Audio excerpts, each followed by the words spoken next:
Welcome to the Todd County Board of Commissioners meeting. Today is Tuesday, April 6th. The time is 9 o'clock. The public is not allowed to attend in person, but is invited to watch the meeting.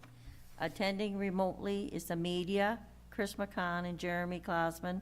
Solid Waste, attending in person, Steve Ock, Sheriff, Connie Nelson, Hands of Hope, Nancy Eulenkamp, Ditch and Ag Inspector, Lauren Feldbaum, Public Works, Mike Woodnowski, Emergency Management, Adam Ossofold, Planning and Zoning, Jackie Ock, Catherine McAdance, and Mike Steinberger, Health and Human Services, Sarah Ogren, Human Resources, Denise Gaida, Auditor Treasurer, Chris Pelzer, Coordinator.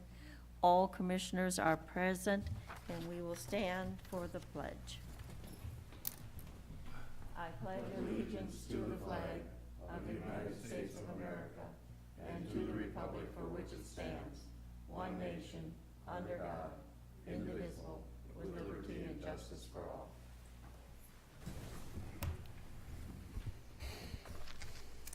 Okay, then I will, are there any amendments to the agenda? No amendments, Madam. No amendments to the agenda. I'll ask for a motion. So moved. Motion by Commissioner Newman. Is there a second? Second. Second by Commissioner Erickson. Discussion? All in favor? Aye. Okay, approved. Potential consent, Denise? Today we have meeting minute approval for March 15th and 16th, 2021. American Legion 417 Oscar Jacobson Post for a one-day dance license. American Legion 417 Oscar Jacobson Post for a one-day temporary on-sale liquor license. Gambling permit for Society of St. Pius X. Gambling permit Staples All Veterans and Community Park Association. The hiring of SWCD Resource Conservationist Dylan Pratt, and appoint a registered nurse, Kristen Hayes. Okay, hearing these, is there a motion for approval? So moved. Motion by Newman. Is there a second? Second. Second, Kanizel. Discussion? Hearing no discussion, all in favor? Aye. And approved. Denise? First item I have today is the auditor warrants for March 2021. Background is sent for review. The recommendation is to approve the March 2021 auditor warrants with an ACH and a regular manual payment totaling in the amount of $1,378,328.91. Okay, is there a motion for approval? So moved. Motion by Erickson. Is there a second? Second. Go ahead. Second, Kanizel. Discussion? We'll do a roll call vote. Denise? Yes, Commissioner Erickson, Yes. Commissioner Kneisel, Yes. Commissioner Newman, Yes. Commissioner Kircher, Yes. Commissioner Becker. Yes. The next item then would be the commissioner warrants. Background is sent for your review. Recommendation is to approve the commissioner warrants with an ACH and a regular manual payment totaling in the amount of $61,357.60. Is there a motion for approval? So moved. Motion by Kircher. Is there a second? Second. Second, Newman. Is there any discussion? Hearing no discussion, we'll do roll call. Commissioner Kircher, Yes. Commissioner Newman, Yes. Commissioner Erickson, Yes. Commissioner Kneisel, Yes. Commissioner Becker. Yes. Thank you. The next item we have is the Health and Human Service Commissioner warrants. Background is sent for review. Recommendation is to approve the Health and Human Service Commissioner warrants with an ACH and a regular manual payment totaling the amount of $34,360.65. Is there a motion for approval? So moved. Motion by Erickson. Is there a second? Second. Second, Kircher. Is there any discussion? If not, roll call vote. Commissioner Erickson, Yes. Commissioner Kircher, Yes. Commissioner Kneisel, Yes. Commissioner Newman, Yes. Commissioner Becker. Yes. Next item is the Health and Human Service SSIS warrants. Background is sent for review. Recommendation is to approve the Health and Human Service SSIS warrants with an ACH and a regular manual payment totaling in the amount of $75,084.51. Is there a motion for approval for the SSIS warrants? So moved. Motion by Kircher. Is there a second? Second. Second, Knizel. Any discussion? Hearing no discussion, we'll do roll call. Commissioner Kircher? Yes. Commissioner Kneisel? Yes. Commissioner Newman? Yes. Commissioner Erickson? Yes. Commissioner Becker? Yes. Thank you. The next item is the transfer of funds for the Todd County Development Corporation. Background, the Todd County Development Corporation has provided assistance to Todd County with the administration of the County Relief Grant Program. The county board desires to allocate a portion of the administrative funds to Todd County Development Corporation for their services on this program. Options are to approve the attached resolution or do not approve, and our recommendation today is to approve the attached resolution to transfer of funds from the general fund to the Todd County Development Corporation Fund, totaling in the amount of $4,818.36. I'll ask for a motion for approval of transfer of funds to Todd County Development. So moved. Motion by Kircher. Is there a second? Second. Second, Knizel. Discussion? Yes, Madam Chair, Chris, is this the balance of what was left over and that zeroes it out? Yes, that's correct. It zeroes Okay. it out. Okay. Any further discussion? Denise, do we have to have a roll call, or we can just call a regular? This is fine. Okay. It's just a All motion in and a second. favor? Aye. Opposed? And carries. Thank you. Hands of Hope is Connie.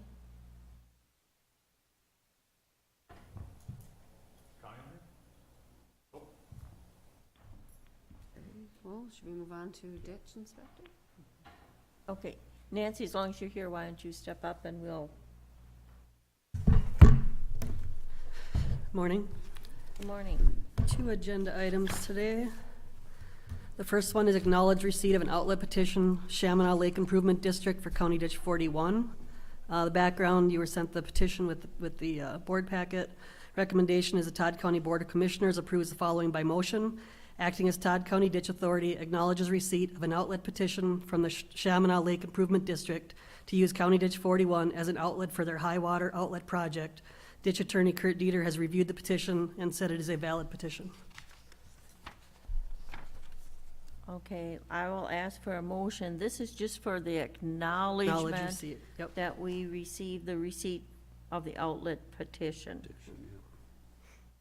Is there a motion for approval? Or for the accepting of the acknowledgement? Is there a motion? So moved, Madam Chair. Okay. Motion by Newman. Is there a second? I'll second it. Second, Knizel. Is there any discussion?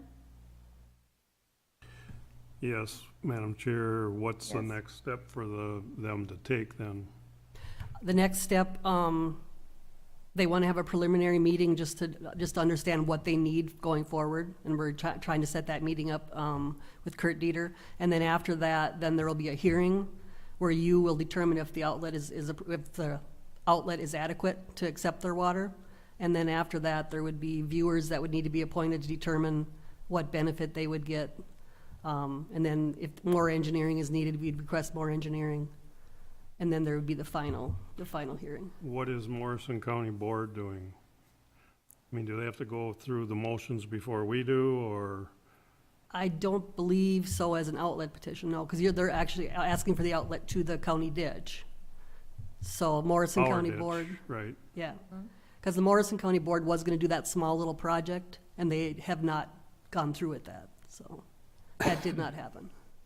But legally, we have to acknowledge this, Yes. that we received this yeah, I petition. don't have a problem with that, I just Yeah. wanna know where Yeah. it goes from here and what we have to say in it as a board, and what Morrison County is doing, because that's where it starts. Right, Um, yeah, and the hearing process will address all of That that. take place in Morrison County? No, it's gonna be, we are the ditch authority, so it'll Really? be here. Okay.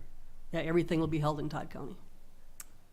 And, correct me, but the financial part of it will lay on the lid Yep. and not The petitioner is on- responsible the petitioners. for all expenses, yes. Okay, now, Madam Chair, you say Yes. all expenses. We're still gonna do, assess back to the property owners, or no? No, this is all going to, everything that happens with this petition will be going to the lid. To the lid. My hours, the attorney fees, anything for meetings, letters, mail, all that will go back to the lid. Okay. I'm just concerned about our landowners up there getting stuck with, some issues that they end up paying and the lid doesn't pay it, so. Yeah, no, I've got a spreadsheet of all my hours, all the bills that come in. And I believe the way it was done on the last one is it's paid, but then it's sent, they're sent a bill after the project is complete. Okay. Any more questions, discussions, comments? If not, all in favor? Aye. Opposed? And it carries. Okay. Okay, my second agenda item, County Ditch 33, hold harmless agreement for ditch maintenance. The background, you were sent the information in the board packet. The options are to approve the hold harmless agreement or to not approve the hold harmless agreement. Recommendation is the Todd County Board of Commissioners approves the following by motion. Acting as ditch authority approves a hold harmless agreement petition from Pete Basil to clean approximately 828 feet of County Ditch 33 on parcel 2000037300, Reynolds Township, Section 33. The maintenance will be done at his own expense. Okay, I'll ask for a motion for the hold harmless agreement. So moved. Motion by Erickson. Is there a second? Second. Second Newman. Discussion? Madam Chair, I just wanted to let you know, as it said in the resolution, this was what he requested in 2010 to put the tile in. That tile work was never done. So I'm going to correct the record to show that that was not installed, because at that time, he would have had to have maintained that himself. And it wouldn't have been part of the county ditch, but he did not do that project. So this Okay. is just excavating the section of ditch he was going to put tile in. Okay. Any further discussion? If not, all in favor, or say aye. Aye. Opposed, and carries. Thank you.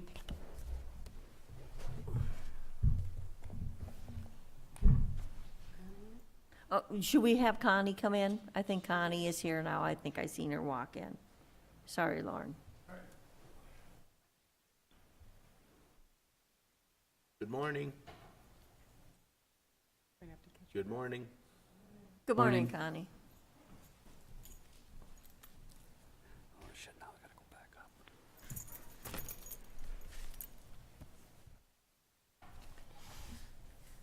I'm here this morning to do the Sexual Assault Awareness Month proclamation for 2021. Whereas Hands of Hope Resource Center, in conjunction with the Todd County Board of Commissioners, are dedicated to making and keeping our county and its communities a safe and welcoming area for all families.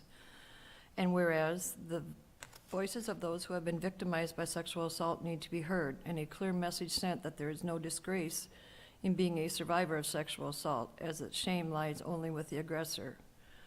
And whereas Hands of Hope Resource Center continues to advocate and support multiple victims of all ages of sexual assault through personal advocacy, court and systems advocacy, referrals to other needed services, and by providing a caring, non-judgmental, and confidential space with respectful and knowledgeable individual advocates to assist them. And now, therefore, be it resolved that the Todd County Board of Commissioners joins Hands of Hope Resource Center in supporting and encouraging residents of Todd County to become part of the solution to eliminate sexual violence and to support and empower survivors. The first step in prevention is increased education, awareness, and community involvement. We all need to speak out against harmful attitudes and actions, as well as holding perpetrators of sexual violence accountable for these life-altering crimes. And be it further resolved that the Todd County Board of Commissioners does hereby proclaim April 2021 as Sexual Assault Awareness Month and encourages constituents to join those who work to provide justice and safety in their effort to eliminate sexual violence in all communities in our county. Thank you. Thank you, Connie, for the work you do. Thank you.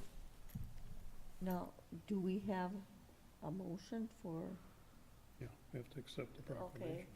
so I will ask for a motion for accepting of the proclamation.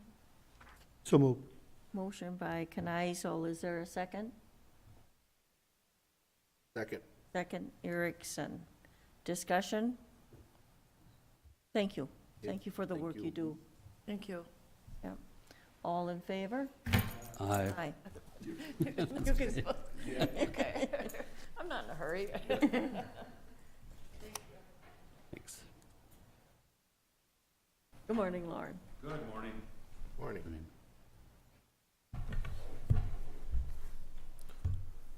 Our first item on the agenda this morning for Public Works is an approval of MnDOT agreement numbers 1045079. The background with this, it's the approval for the bonding agreement for the recently approved contract for the bridge project on CASA 11 in Clarissa. This is the standard MnDOT agreement that we've used for years for the bonding grant that we received. So our options are to approve the attached resolution and agreement, or do not approve the attached resolution or agreement. And our recommendation at this time is to approve the attached resolution agreement, agreement number 1045079, in the amount of $196,712.25. Is there a motion for the approval of the bridge agreement 1045079? So moved. Motion by Kneisel, is there a second? Second. Second by Kircher. Discussion? Hearing no discussion, all in favor? Aye. Aye. Opposed? And All right, our second item on the agenda was a request to reschedule the spring road meeting. With that, I gave a couple options that we are available in the month of April. So at this time, I guess it's up to the board if they'd like to continue to have one this year or just defer it till fall. I would definitely like to have a road meeting, and it was I that had to have it canceled or rescheduled. So I would be open to dates. Would the Monday, the 12th work?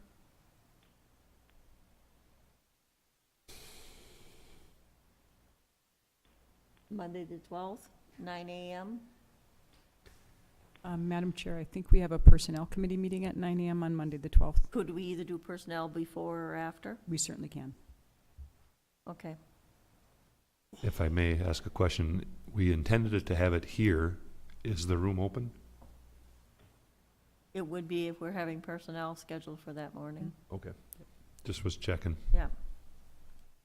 Okay, we'll schedule it for the road meeting, 9 a.m. on April 12th. Reschedule, I should say. So we'll have to have an action. Yeah, It can be put on here, you just have to. have a motion for Yeah. the reschedule of the road meeting for April 12th at 9 a.m. And is there a motion? So moved. Motion by Erickson. Is there a second? Newman, it's okay. Oh, excuse me, Newman. Is there a second? Sure. Okay, we'll give Erickson There second. you go. All in favor? Aye. Opposed? And carries. All right, our third item on the agenda this morning is a request to award a construction contract for our 2021 gravel surfacing projects. And this is award of a contract for some just gravel surfacing on various county roads in the county. Those roads would be County Road 67, 70, 76, 78, and 89. So our options are to approve the attached resolution or do not approve the attached resolution. And our recommendation is to approve the attached resolution, awarding a contract to Broughton Aggregate Incorporated of Bertha, Minnesota, based on a low bid of $224,312.50. Okay, is there a motion for approval? So moved. Motion by Kneisel, is there a second? Second. Second, Kircher. Discussion? Hearing no discussion, all in favor? Aye. Aye. And carries. All right, our fourth item on the agenda this morning is a very similar request, and it's a request to award a construction contract for a 2021 bituminous or asphalt highway construction projects. Excuse me. The background is the award of this contract based on the bids we received last week. And as if you noticed, actually, these bids came in quite low than what our engineer's estimate was. To be honest, we were actually a little nervous with the rising oil prices and the current economy, but we were very pleased with those results. So with that, our options are to approve the attached resolution or do not approve the attached resolution. And our recommendation is approve the attached resolution, awarding a construction contract to Knife River Corporation of Sauk Rapids, Minnesota, based on their low bid of $3,747,542.68. Is there a motion for approval? So moved. Motion by Erickson, is there a second? Second. Second Newman. Is there any discussion? Hearing no discussion, all in favor? Aye. Aye. Opposed? And carries. All right, thank you. Lauren. And we'll see you next Monday. Sounds good. Thank you. The next item we have is Battle Point Restroom Remodel Project. The background is the Todd County Parks and Trails Board has approved a Battle Point Park Restroom Remodel Project at their March 16, 2021 meeting. The scope of the project costs are attached for review. Since the Parks and Trail Board falls under the county's financial jurisdiction, accounting and auditing policies require Todd County Board approval for this capital project. Your options are to approve the remodel or do not approve the Battle Point Rest remodel project and expenses. The recommendation is to approve the Battle Point restroom remodel project and projected expenses at $19,515.61, and it is a budgeted item. Is there a motion for approval for the restroom remodel at Battle Point? So moved. Motion by Erickson, is there a second? Second. Second by Newman. Discussion. Yes, Madam Chair. The restrooms out there were built in 1985, and when we would hire somebody to pump them out, we'd have to go in from the front, and it would create a kind of a mess. And with the age and stuff, the ventilation and the use out there, the park board felt it was time to upgrade the restrooms out there.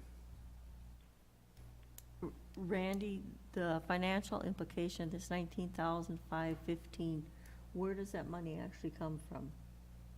The levy. The levy part of it? Yeah. It comes out of the general funds, or does it come out of the park board? Park board. It comes out of the park board funds? Yes. Okay. Any other questions or comments? If not, all in favor? Aye. Opposed?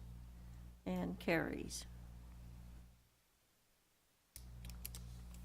The next item we have is to renew the State of Minnesota Joint Powers Agreement with Todd County on behalf of the county attorney, sheriff, and renew court data services subscriber amendment to CJD and subscriber agreement. Background, Joint Powers Agreement and Court Data Services Subscriber Amendment to CJD and Subscriber Agreement to be signed. This agreement authorizes Todd County Sheriff, Todd County Attorney to enter into Joint Powers Agreement with the State of Minnesota Department of Public Safety, BCA, to use systems and tools provided by the state at a annual cost of $480. Options are to sign the agreement and the amendment, or do not sign the documents. Recommendations is to assign the agreement and the amendment, and financial implications is $480, and that's a budgeted item. Okay, is there a motion for approval to sign the renewal of the joint powers agreement? So moved. Motion by Kircher, is there a second? Second. Second, Erickson. Discussion? Hearing no discussion, all in favor? Aye. Opposed? And carries.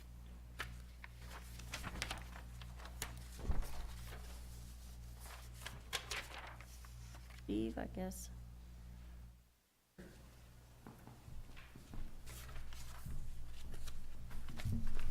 All right, this one is the, accept the TCPR training grant through our dispatch and Background on this is going to be the state of Minnesota has mandated by statute that all public safety telecommunicators be trained in telephone CPR prior to July 1st of this year. The Minnesota Department of Public Safety has leveraged grant funding to reimburse agencies for the cost of providing this training. The Central Minnesota Emergency Services Board has entered into a grant agreement with the Minnesota Department of Public Safety for the amount requested by each of its members. Todd County is requesting $1,197 of this fund amount to cover the cost of the mandated training for PSAP staff who aren't currently trained. Options are to accept the grant funds or to do not accept the grant funds. Of course, we're recommending that we accept the TCPR grant funds. Okay, is there a motion to accept the training grant funds? So moved. Motion by Kneisel, is there a second? Second. Second, Kircher. Discussion? Hearing no discussion, all in favor? Aye. And it passes.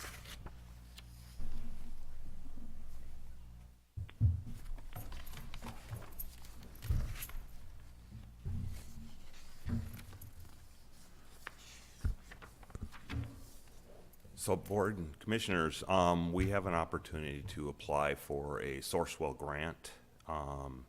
This is a no-cap grant with Sourcewell, and we see the opportunity of actually upgrading or basically replacing our command trailer with a mobile vehicle that would be considered a multi-use response and communications vehicle, nicknamed the Merc. So I will basically, it's a 23-year-old FEMA trailer that we'd be replacing, and at that time it was already used when we did get it. This vehicle would support the communities of Todd County and Region 5 of the Sourcewell region, also the HSCM region. So I'm going to read the resolution here for you. Whereas the Todd County Board sees the need for a multi-use response and communications command center, hereon known as the MERC, to maintain communications, establish command posts, provide logistical support, and improve responsiveness to all community hazards. And whereas modernizing the current 23-year-old mobile command center utilized in Sourcewell Region 5 and Homeland Security Emergency Management Region 4, and whereas the unpredictability of catastrophes and events requires collaboration, timeliness, and functionality of equipment to increase effectiveness and enhance preparedness to provide the support to the community, and whereas each year we see an increase in the number of incidents, being it man-made or natural, and whereas Region 5 needs to increase the capability to respond in timely manner, supporting the community and public safety, and whereas the complexity and the type of the incidences that are changing require more support, technology, and equipment that the existing command center is currently unable to carry, and whereas Region 5 Emergency Management, Cass, Crow Wing, Morrison, Aiken, Todd, and Wadena counties takes pride in its responsibility to protect the community through reliable public safety entities by sustaining and maintaining standard operational procedures in times when mobility is warranted. And whereas emergency management will develop the training and exercises and standards operating procedure with Region 5 partners to the ability to support the communities in the state in an all-hazard response. And whereas the exercises will be the performance measures in the capability and evaluation of the MERC. Now therefore be resolved that Todd County, through the Todd County Board of Commissioners, does hereby sign on the support of emergency management in providing the community with the functional public safety assets. We resolve to apply for funding through the Sourcewell to upgrade the current command dispatch center to a self-sustained, highly functional command center. So commissioners, at this time, we are looking for, you have the option to approve the application, and this is just for the application. Doesn't mean that we've got it, but it approve, to get the application or not to approve, and the recommendation is to approve. Okay. Mike, I guess I got a couple questions for you. Now, this trailer is going to be for Region 5 and part of Region 4. Where will this be housed, or this It's vehicle? going to go in the same position where we'll be getting rid of our current command trailer, and it'll go in that same location. So it'll be housed Wadena and here. all the other counties are okay if it's housed in Todd County? Absolutely. Will it not be housed in a more central region? No, any initiative funding, if Crow Wing County applies for, they have certain things, they house it there. Wadena applies for stuff, they house it there. Morrison County houses their stuff there, but we can use it. Crow Wing can Right. use it. So yeah, it gets housed in a place that the person applying for. Okay, I guess that's what my question was, Yep. because if it's going to be housed in a more central location, then would we be better off to keep even our small command trailer as is? Because in an emergency, you need something fast, and you don't always have the ability to go get it from somewhere else, I guess. Well, the one thing about the Merc is it, like I said, it's self-contained. So right now, we have to load a generator up before we even connect up to the command trailer. This would have everything in it. It's immediately start the engine and drive to the scene. Okay, and this So would be, and it will also maintain a lot of the stuff that, prime example is like cones and stuff that have to have a deputy go pick up and everything. Everything will be within this vehicle, stored in this vehicle, so it'll be available the minute it gets on scene. So it has a lot of storage capabilities. Madam Chair, you keep talking about a vehicle. Is it a vehicle or a trailer? It's a vehicle. Oh. Okay, that's what I thought. So it will be a mobile. It'll, yeah, And self-propelled. in regards to the trailer that we currently have, I would assume, because it was bought or gotten free when I was sheriff, that stuff is pretty much antiquated, the equipment in there. The radios themselves will be moved right. over to Yes. the command trailer Then, and the patching equipment, but In Sourcewell's grant, then, the perpetual cost of the command center, then, after it's all paid and bought for, what happens to when we have to update it, stuff like that? Is Sourcewell, well, it's down the road quite a ways, but is Sourcewell, because communications is changing all the time, Correct. is it a mobile dispatch center then too? Could be used for that, yes. yes, and Okay. with the plan that the state Emergency Communications Board has actually purchased for the state a mobile console that basically is a laptop that we can actually set up in there. It also has dispatch centers set up within the command post too. But I'm concerned down the road, and I think this is great, but I'm concerned down the road is then, it's 5 counties, right? yeah. Correct. So who's going to foot the bill for, upgrading, supplies in there, whatever else you need, because that changes. Any So- supplies that would be used would be, like if Crow Wing County had to use it for a natural disaster, any supplies they would use, they would be responsible for replacing. Is that in the Any agreement fuel. then? That would be part of the agreement, yes. Okay. It's like if And that we makes use their sense. I'm command just center, kinda that trying we'd to be figure out responsible. Who's gonna be, like, if you have let's say you have a multiple homicide scene, so you go up there and set up your command center, let's say, and God forbid it happens, let's say you have to go to Aiken or wherever, then they pay the cost of whatever it takes to operate, function. Correct. and- Yep, and fueling the vehicle and Okay, everything else. okay. I just wanted to get that clear in my mind, because that always comes back to haunt you later, like, who's gonna pay these bills, and so I wanna make sure that. Yeah, it'd be like when we responded to Wadena, Yeah, yeah. they paid a lot of that. And then the manpower would be provided by the county itself? That agency using it. Okay. Yeah, good idea, and thank you to Sourcewell. Yeah, Remember, we talked about this during COVID funding? Yeah, we do. yeah, exactly. So, yeah, I think it's great. That's, kudos to Sourcewell, because there's no way these small individual counties can afford something like this, but, certainly will Yeah. help. And we're in grave need of an upgrade. Yeah. It's Yeah, very outdated. yeah, great. I guess when it comes time to writing that contract, you've got to be very mindful of these little things that have to be added, so there's not questions and problems down the road that we haven't foreseen or addressed earlier. No.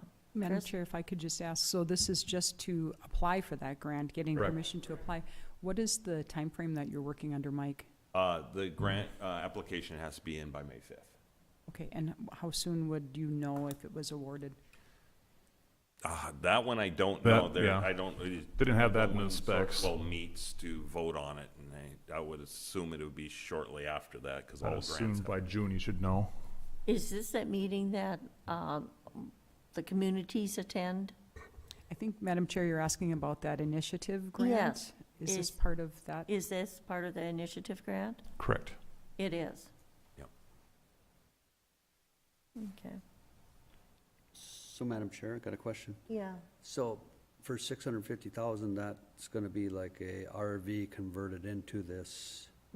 It's self-built. Yeah, it's a custom built. Custom built. It's Comes all ready to go. absolutely 30. Or is it gonna be big enough to house it out there? We already asked that question. Then we have 12-foot doors and it's 12 foot, but they said it's on airbags, so it'll lower to get in there. Yep. Okay. That's That's why a question we asked. It's like, we better go measure those doors. People who will back that in, so they remember to take that down. Yeah. Yeah. Exactly. Okay. But it will also have, it has lights on the back of it, for, scene lighting, and also has a camera. It'd have 2 sliders, so it'd open up, you have an actual dispatch center or a big actual meeting room in there. Have an outside big TV, so if we're flying the drone, we can hook Bring right it into right that, and into people there. can gather around to see, say it's a Wadena tornado again, they can see the damage and what's all going on, so. Well, if you're looking for evidence, it's a good scanner Godsend. of the area. to see what Absolutely. you're looking for, and Yep. you can see it, That's so. why we call it a multi-use, Yeah, it's a because great, it's, we're looking at it not just from just disasters, but also from, I'm jealous. That sounds like a good deal. Yeah, well, we even thought, even with the tent that Health and Human Services got, if they had to do a mobile Yeah. vaccination, they could bring that along and use that as their command center for their staff to go in and get their paperwork done and all that, and so Well, a lot it'd of be times. multi-use. during, the inclement weather during Minnesota, you're outside freezing your butts off, and here you got something you can go in and warm up, Yeah, anyways. and I was up at the Wadena tornado, and there was 4 or 5 command trailers up there, and that wasn't even nearly enough. It was, they could have used 3 or 4 more easily, Yeah, I hope you get it. so do we. Yeah. Any further discussion? Otherwise, I'll ask for a motion for the approval of the Sourcewell grant application. So moved. Motion by Kircher. Is there a second? Second. Second by Erickson. Further discussion? Hearing no further discussion, all in favor? Aye. Aye. Opposed and carries. thank you. Thank you. All right. The next item I have on the agenda, we have actually set a date for training in the Health and Human Services Building for August 27th from 12:30 PM till 4:30 PM. And this would be done with Health and Human Services, MIS, GIS, and Facilities. For the public safety, we would like to close Annex 1 and 2 to the public during this time. All departments involved are in agreement that this should be done and are planning their business around this time. Notices will be posted on the public entrances and the door will be locked. All county staff will be notified that training will be taking place and that no one is to enter the area during this training. And of course, I didn't put any options in there. The request is, recommendation is to be able to close the Annex 1 and 2, just like we did for the training here. It's the same training, that active threat that we did here, that'll just be moving over. Since we didn't get to do it last year, which we were hoping to, this year we're gonna do it. Okay, then I'll call for a motion for the closing of Annex 1 and Annex 2 for training on August 27th. Is there a motion? So moved. Motion by Kneisel, is there a second? Second. Second by Newman. Is there any discussion? All in favor? Aye. And passes. Thank you. Thank you, appreciate it.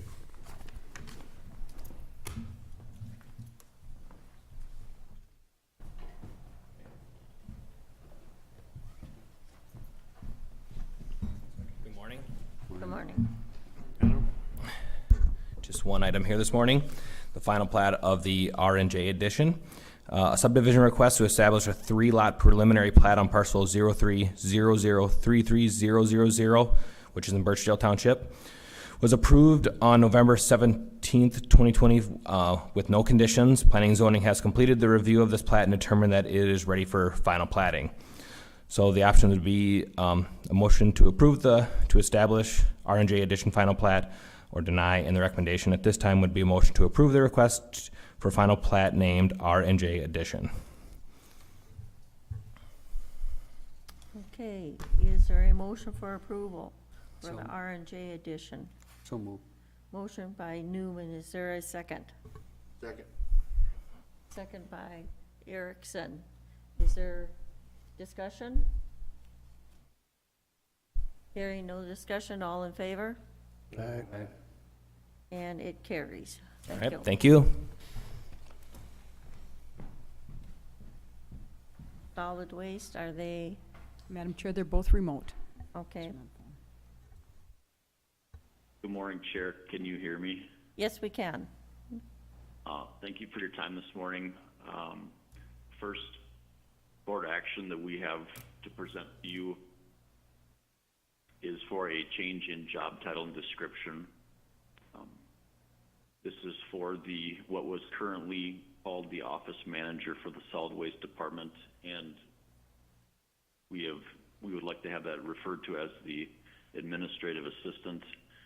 And we have attached on here the current job description and the past one. And we're presenting it for any questions that you may have and for your consideration. Either approve or deny this, and we are requesting your permission to approve it. Is there any questions or discussion on this before I ask for a motion for Jeremy or Chris? Yes. I'm not sure if I understood the question. No, I was just asking the commissioners if they had any discussion or questions for you. Oh, thank you. So, Madam Chair, what have we changed as far as this?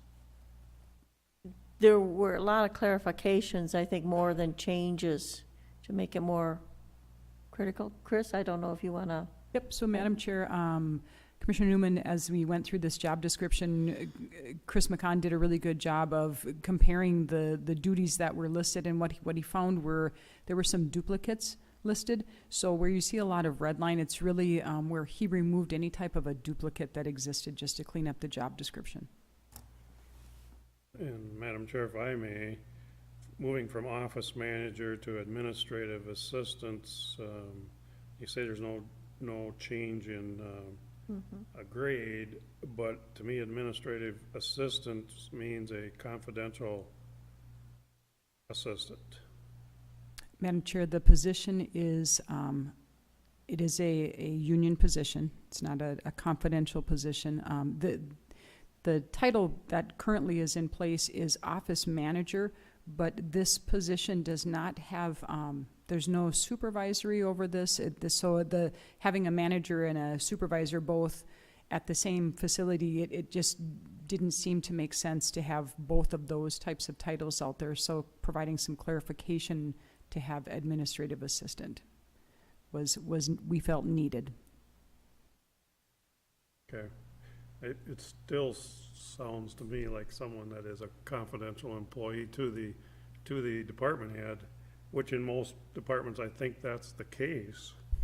In this one, I don't know, I just feel it's kind of a strong title, but, Madam Chair, Commissioner Kircher, that we actually discussed that, and we kind of felt that the office manager was a stronger title than the administrative assistant. So I think you can kind of be maybe both ways, but we definitely, the title change was more to provide some direction on who is really responsible for the office staff, who's kind of the person in charge on site. Would office assistant be a better title than administrative assistant? Well, I don't know. I mean, I'm just- we're looking for a title that goes along with that job description that we're clarifying, and that's what we're, To me, it contradicts the other agencies on what the administrative assistant is. In the sheriff's office, it's the confidential secretary that assists the sheriff. I'm assuming that's the title, administrative assistant. And in this case, we're doing just the opposite, so I'm sorry I'm arguing this, but no, No, and you're not arguing it. It's interesting when if we would look at the title of administrative assistant here right on county campus, we would have a mix. We would have a mix of some people who are, confidential, some who are not. And it's a title, and we wanted to really, the change was really to provide clarification on who is the kind of point person at the that site. I can understand, because we've had some issues up there, but, to me, it's just like calling the coordinator the administrator. Well, there's a difference. There is a difference. There's a true difference. Yep, and when we look at the job itself and we look at the duties, that the duties did not change the grade. So if we wanted to say office assistant versus administrative assistant, it's not going to change the Yeah, grade. no, I understand that. It's just the title that throws people off, I think, and when you see that, it throws me off a little bit, because I'm thinking, well, then he or she is a confidential person and can look at personnel files, can do all this other stuff. But it's not in the job description, obviously, but That's correct, it's not. it's just me personally. I see it as a would strong office title. assistant be a better title? Again, I think it's just a title. I don't think, the job duties listed in the position actually explain and define what the person is doing and how they do that in a confidential way or in a exempt or non-exempt or union or non-union. So I really think that we probably shouldn't get wrapped up in this title. I know that's the reason why we're changing Dave, you it. shouldn't get wrapped up in this. I think that there's been so much misunderstanding, a job conflict, and we did, with personnel, we went through this position description. I'm okay. I'm just saying, to me, it sounds pretty authoritative, so I just, Chris McCon, what's your Yes. take on this discussion? Would you like me to comment? Yes, please. Yeah, okay, thank you. As we looked at the position, there's, multiple things here, and it's clearly a good opportunity to, we have a vacant position right now, and it's a really good opportunity always to review the position description and compare it to what the person is actually doing. But then also to review, this is an opportunity to see, were things working the way they should, or were there changes needed to be made? Because while a position is filled, it's harder to do that because that person, you'd have an individual whose job changes. So two things happened here. One was the original position description was, and I don't remember the dates that it had, but it wasn't reflecting exactly what the person was doing. So, and as was mentioned previously by, I think it was Coordinator Pelzer, there was redundancies where it would state the same thing. But towards the question of whether the person's a manager or an administrative assistant, operationally, I've only been involved for about 2 years now, but I think it was completely agreed, not not my idea, but the group's idea that there was a fair amount of confusion as you look into a small department. We only have, like 6.5 employees. To have a manager and a supervisor and a director. And with the description of the actual work being done, this person wasn't supervising or managing. So I think I heard correctly that some of the discussion was whether or not this person had access to confidential information. Is that the root of the question? From me it is, yes. And I could be mistaken, but as I understand it, the information that this person may have that would be confidential would be like, I guess I don't know that it's confidential even, is like timesheets and vacation time. I don't know how confidential that is. If one of our staff was to be disciplined, that would be something that's confidential, and the administrative assistant would not need to have that information ever. Other things that would be confidential would be like HIPAA related, like if someone is ill and has a note from a doctor, I would expect that this person may have exposure to that information because they're just a conduit of information. But I can't speak for the rest of Todd County, but I believe that handling confidential information, I guess as I've seen it at least, is not a litmus test of whether that person is a supervisor or not.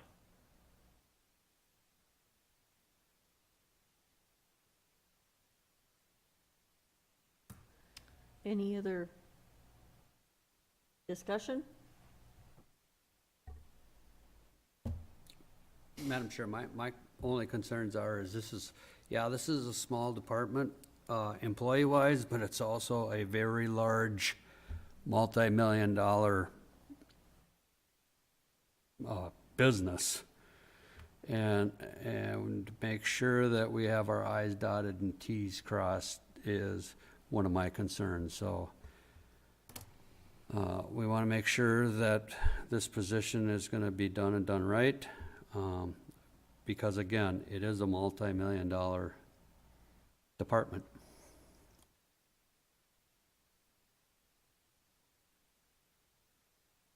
Any further discussion? Otherwise, I'll call for a motion for approval.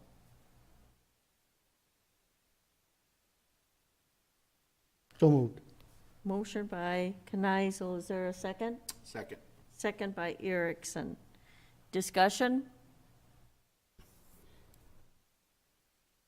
Hearing no discussion, all in favor? Aye. Aye.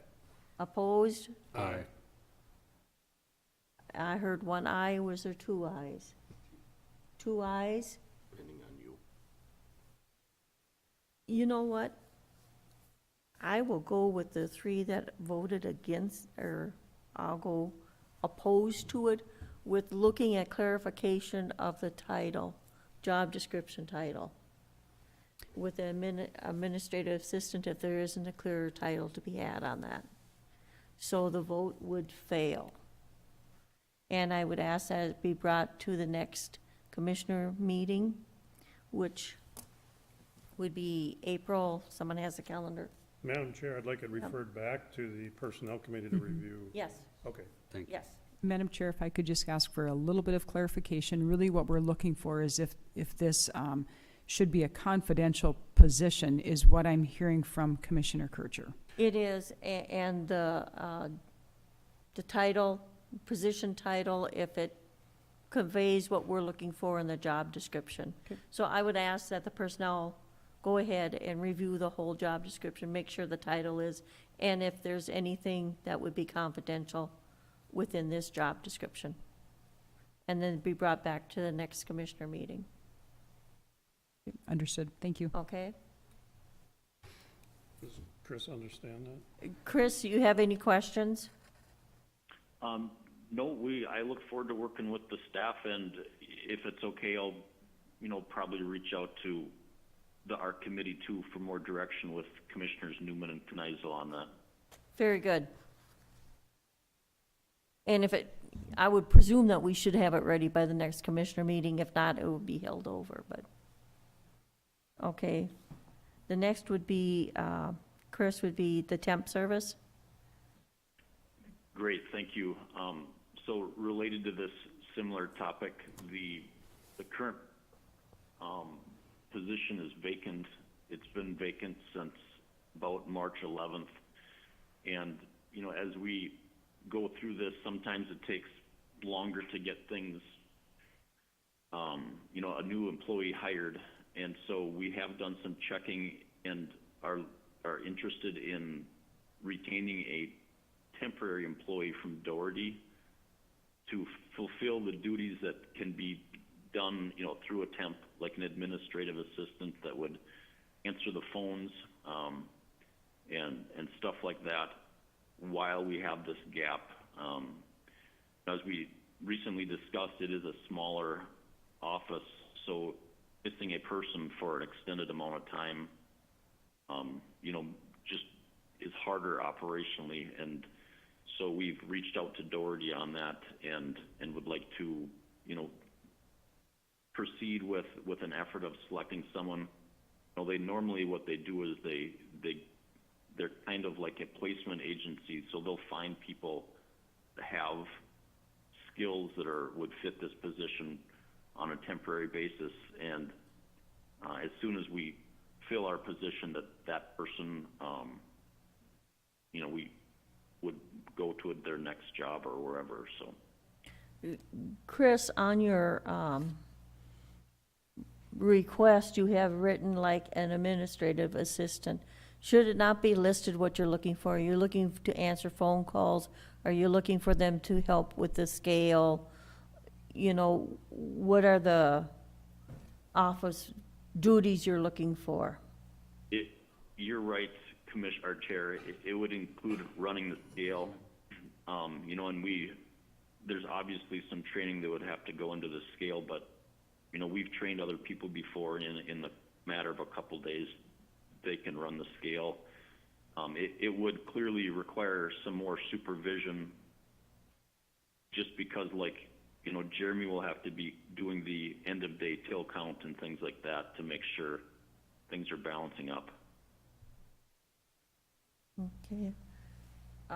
Madam Chair, if I might address this, I think this was written in accordance with the last one that we were addressing, so that the Yes. job duties perceived in the administrative assistant, which was brought forward, is listed, and that's what they're looking for, is someone to move into that place. So the like an administrative assistant thing was written because of the previous Job one. description. So that's what it's gonna entail. So,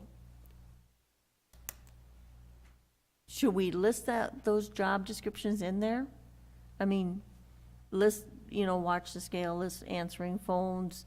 Can we change that so it's listed in that, or how do you want to handle that? Madam Chair, Chris, I don't think you have like a specific job description typed up for this temp help. I mean, you probably have a list of duties, but we don't have a specific description defined for this, because I'm guessing there would be things in that administrative assistant job description that this person we wouldn't go through the time of training them on every single aspect of the administrative assistant job.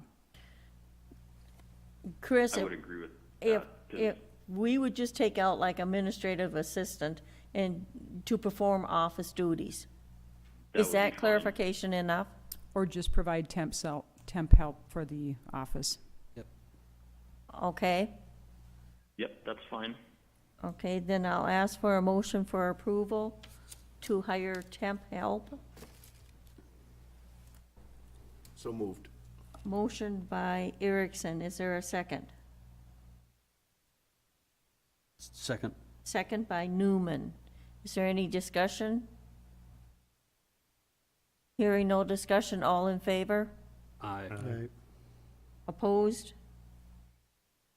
And carries. Thank you. Thank you.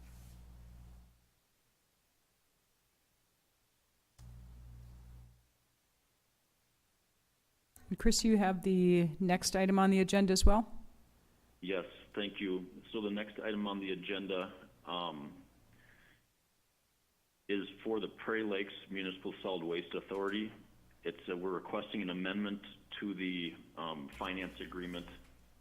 These are all really big words for me, but I'm gonna go over this first in real basic detail, and then if you would like more information, I can provide it.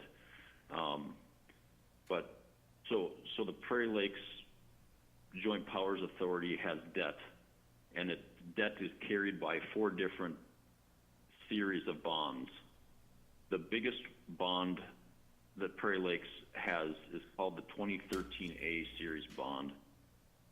And what we're basically asking you for is permission for us to refinance that bond. We're not changing when the bond, we're not going to extend the bond to like a further date. We're not asking for more money, but it's, in my own words, it's just like refinancing your house. The numbers that you'll see in the attachments that we provided show that the existing bond series that we have has interest rates that are as high as, I believe, 3%. 3.75% is the bearing interest in the final years of the bond. And based on the current market, which changes every day, but we expect the peak interest rate to be around 2% if we refinance. I am not a financial expert. I've listened to Ehlers, who's our consultant on this, and as is provided in this, I'll call it an opinion, is that we could save up to $1.6 million by performing this refinancing. Now, the market changes from day to day, so the schedule for this on refinancing would be for a closing of June 1st.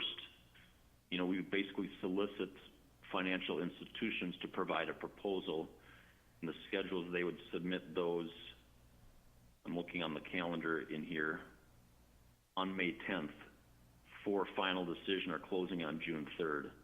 So if the market for bonding went way up, we would just refuse to do that. You know, we wouldn't accept the bids. But with 1.6 million, that's a significant savings. There's some uniqueness to bonding that I've learned through this process. What we're doing here is something we did 2 years ago with a different bond. And the savings, we created a 2019 bond series from a 2011. And over the course of the full loan period, that savings was $800,000. And this is a very similar process, and by our Joint Powers Authority, we can't refinance without permission of each of the member counties. So we're coming to you and requesting your signature in this 4th Amendment to the Prairie Lakes Municipal Solid Waste Authority Joint Powers Finance Agreement. I will quit talking and see if you have any questions you'd like to ask. Are there any questions? No, Madam Chair, I'm on the Prairie Lakes Board, and I heard the Ehlers presentation. It was pretty much a pretty simple thing that this is what we do. Otherwise, you know, we want to keep. We can't refinance until, was it April of 22 or August of 22? Is that right, Chris, or is it 21? You're correct, Commissioner. The actual existing debt can't be paid off till November 22. Yeah. But this was... The phrase that our consultant used was, what's better, a bird in the hand or 2 in the bush? So we could wait until November 2022 to see if the market is still attractive, but with a potential savings of up to 1.6 on the current market. The Prairie Lakes Board and Mr. Ehlers, as I heard them all, was that we would rather capture this now because the history is showing that, you know, the market could change and there would be no savings in November of 2022. I'll move to approve to sign, Madam Chair. Okay, we have a motion by Kircher for approval to sign. Is there a second? Second. Second by Kneisel. Any other discussion?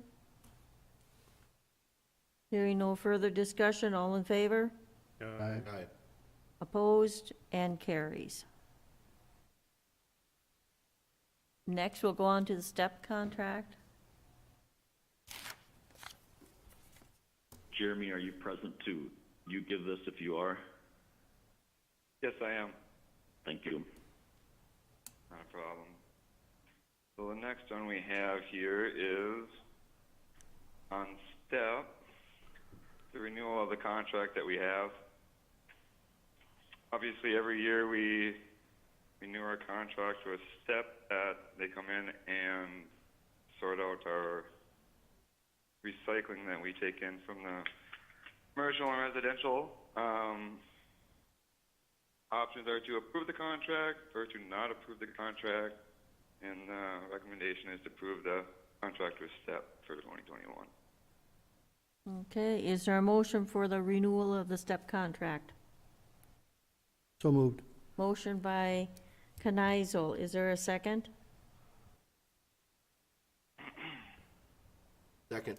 Second by Erickson. Discussion? Hearing no discussion, all in favor? Aye. Opposed? It carries. Thank you, Jeremy. Thank you. Next one is another renewal, and this one is with our tires, how we manage them. In order to manage the different materials we receive at the transfer station, we have a contract with different vendors to transfer them to the proper end of the market. For the tires, we take up partnership with Liberty Tire, and before you we have a new contract for the pricing for this following year. Options are to approve the contract or to not approve the contract, and the recommendation is to approve the contract. Is there a motion for the Liberty Tire recycling contract? So moved. Motion by Newman. Is there a second? Second. Second by Kneisel. Discussion? Hearing no discussion, all in favor? Aye. Opposed? And carries.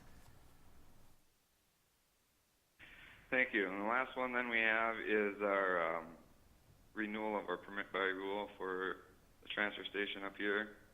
Every 10 years, the permit is up for renewal. Along with it, there's several different plans. And we did make some updates and change them a little bit here. And the permit for the transfer station is dual. It needs to be submitted to the MPCA. Working on it with Chris and Shelley from the MPCA. I believe we have completed it and are ready for submittal. Options are to approve the permit by rule to the MPCA or to not approve it, and the recommendation is to approve it to the MPCA. Okay, is there a motion for the renewal of the permit of rules for MPCA? So moved. Motion by Kneisel. Is there a second? Second. Second by Kircher. Discussion? Hearing no discussion, all in favor? Aye. Opposed? And carries. Thank you. Thank you. Madam Chair, just a quick update on that question you guys had about the Innovation Funding Day that is June 9th from 9 a.m. to 1:30 p.m. Madam Chair, can I take a couple minutes? Yeah, we'll take a 5-minute break.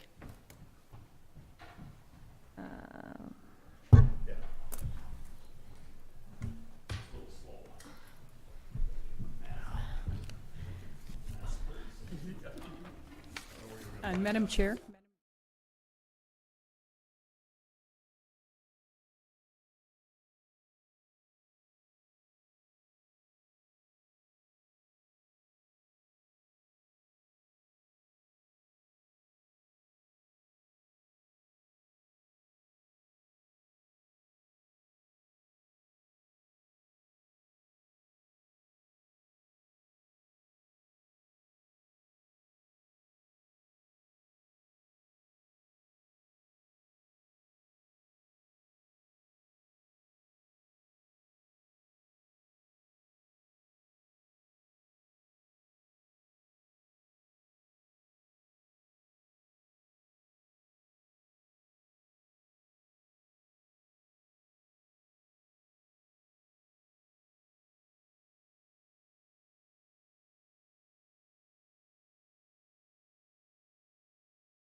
continue with our meeting then, and we have Jackie and Catherine with us. Good. Good morning, Madam Chair, Commissioners. Just here to offer that update as we do with each board meeting around COVID. As of April 6th, 2021, Todd County has had 2,622 lab-confirmed COVID-19 cases and 30 related deaths. Cases no longer in isolation is 2,581, which is a 98% ratio. Male is about 46%, 46.4%, and 52.9% for females for gender COVID positive 19 cases. And our age range, again, is anywhere from 2 months to 103 years with a case average age of 43.8. Total COVID tests performed in Todd County as of April 1st was 26,899 with an 8.9% cumulative positivity rate. Positivity rate for March 14th through the 20th, 2021 is 3.9% for Todd County with a 4.6% statewide. Todd County Health and Human Services vaccine administration again for Todd County is 1,698 first doses and 1,186 second doses. 2,884 total doses given. 32% of Todd County residents 16 and older have received at least one vaccine, and 21.8% have received a vaccine series. Our current case rate is 27 also. So we're going to kind of get into a little bit more details, and I'll let Catherine give you the overall update of where we're at today. Yeah, we continue our Wednesday clinics. They've been going well. We all know the only concern has been a muddy parking lot mostly. We did our largest clinic ever last week. We did 342 doses. About 200 of those were second doses, 142 then were first doses. We continue to see, a lot of people still interested in receiving the vaccine. Fortunately, we've seen a lot of opportunities open up as well across the county with pharmacies, our healthcare systems. Everyone's now able to get as much vaccine as they want, which has made it, simpler on us. There's still some demand, but it's slowing down a bit. We continue to do outreach as much as possible to our 65 plus population, which we know is most at risk. We did some messaging out to our churches over Holy Week. And then also tried to reach some of those businesses, agricultural businesses, seed depots, the fleet supplies, things like that, where we thought we could maybe reach some of those populations that we think maybe haven't gotten in yet. So this week, tomorrow, we'll be doing 120, I think, second doses. We haven't had as much interest in our first doses, but we also were closed on Friday. So people have been scheduling yesterday and today. So we'll probably do about 200 doses tomorrow. Next week, we may have the opportunity to get the Johnson & Johnson vaccine. As a heads up, that's a 1-dose series, which is very nice. We have heard there's some interest in the community in receiving that vaccine. I think there are some people who have a number of reasons why they'd like 1 dose. One, they may be afraid of needles. They may be, concerned about the side effects of the vaccine. As we all know, that's difficult to take that day off of work if you're going to have really, dramatic side effects. And I know a number of you have been vaccinated and experienced that. So we think that would be a great opportunity for us to open up to have that Johnson & Johnson vaccine. Last week, a number of other counties around us received it. We still had Moderna, which is great, but it does make it easier for us, of course, because you wouldn't be scheduling that second dose and trying to make sure people get back for it. Overall, we've seen very good rates with receiving that second dose. We've hardly had any people who haven't come back in. Most of those are reasons for, they may have had a pretty strong reaction the first time, or they may be out of state at this time, or, whatever reason that might be. It looks like Pfizer will be getting or seeking approval from the FDA to get their vaccine down to 12 years old.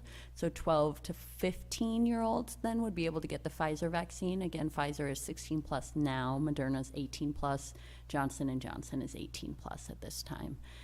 We anticipate more and more Johnson & Johnson vaccine. Pfizer and Moderna is pretty much at the level they're going to be sending the state. So, any questions? Questions, comments? I do, Madam Chair. On the tests, we've had 26,899 tests done. So is that individuals that had multiple tests? That is So test towards done, the that's not an population. individual. Yep. Okay. Right. So if our population was like 25,000, okay.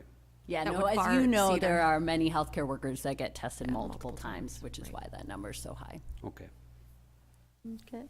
Any other questions, comments?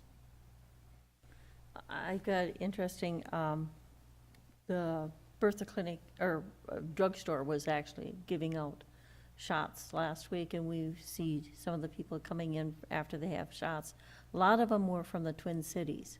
Is that kind of, do we see that here in Todd County? Madam Chair, Also? we are seeing that happening here. We are gonna meet as a COVID EOC this week to kind of talk about those numbers and what, try and make some decisions, or have some recommendations in moving forward with, we're seeing quite a split. Maybe I'll let you talk about the numbers as they're I pulled yours. the numbers last Wednesday, because, right, we have been seeing that. As you know, the vaccine's open to anyone, and of course, in the metro, it's more difficult to get the vaccine. And it's a federal vaccine, people can go anywhere, so we can't turn them away. And a lot of people do like our process. It's very quick and easy, even if they do drive 2-3 hours, they're not waiting. So last week, we did 140 some first doses. A third of those were truly metro. A third were surrounding counties, and a third were Todd County residents. Okay. So, and we are seeing that number shift, you know, from more and more metro over the past few weeks. Okay. Any other questions? Okay, thank you. Thank you. Chris? Want me to stay here? Yes, please. Madam Chair, I have a board action this morning that's really an informational item, but one that is pretty important for us to share. Whenever we have some opportunities to share success stories, it's important that we do recognize that. So I have a board action this morning that is for a Home Health CAPS 2020 Award of Distinction. And the background on this is Todd County Health and Human Services has been named a National Best Practice Agency by Fozzie Associates. See attached Home Health CAPS Patient Satisfaction 2020 Award of Distinction. And I believe maybe Mike, you can shed some light on how this, or Jackie can, on how this award, how they actually go through the process of the patient satisfaction. Sure, absolutely. So Fozzie is an organization that we as Todd County contract with to collect patient satisfaction surveys. Collecting the patient satisfaction surveys is a requirement of having a home care licensure. So the HHCAHPS is the Home Health Consumer Assessment Healthcare Providers and System acronym. But the 2020 Award of Distinction really demonstrates superior performance and overall patient satisfaction results. And you see the dates, you know, they're a little bit behind times or where we are today, but it's January to December, as it takes them a while to collect the information, receive it, analyze it, and then recognize. But really, Fozzie sends out patient satisfaction surveys with all Medicare admittance clients. So they do that quarterly and collect it, and then that's where we see the results of. So our home care department has, as you see, done a very good job. They work very hard. We're very proud of our home care department and appreciate the work that they've done. It's been a tough run for them for the past few years. Medicare has changed some of the home care requirements. We have an electronic medical record that is difficult at best to get all the information in and entered. That's PHDoc, so we're working through that. We've had some staff turnover. It's a stressful job, and the caseloads were high on our nurses, but they have excelled. They are an amazing group of people that we, all the way from Mike to our RNs, to our home health aides, to our administrative staff. They all play a key factor in this award, and I cannot recognize my appreciation or our appreciation for the work that they do. It really shows.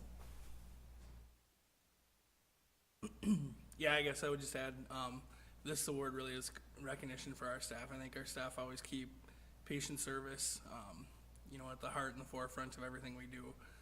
So it's nice to see them recognized for that. It's not very often, the county employees are recognized sometimes. So it's really kind of a neat thing when, an award comes through, it gives you a chance to really honor them. And, of course, we invited our staff up here today so they can be a part of it, but because of who they are and what they do, they are out serving our community residents right now, so they weren't able to come up for that. But I really just want to, call out Gwen and Angela and Bridget and Stacy and all of our home health aides and everybody that's involved with the program that offers that high superior patient care. And we would like to thank them as a board. And I don't believe there's a motion or anything other No. than just a recognition and telling them thank you. Very good. This year is the year that we will come back to the board here to do our 3-year evaluation.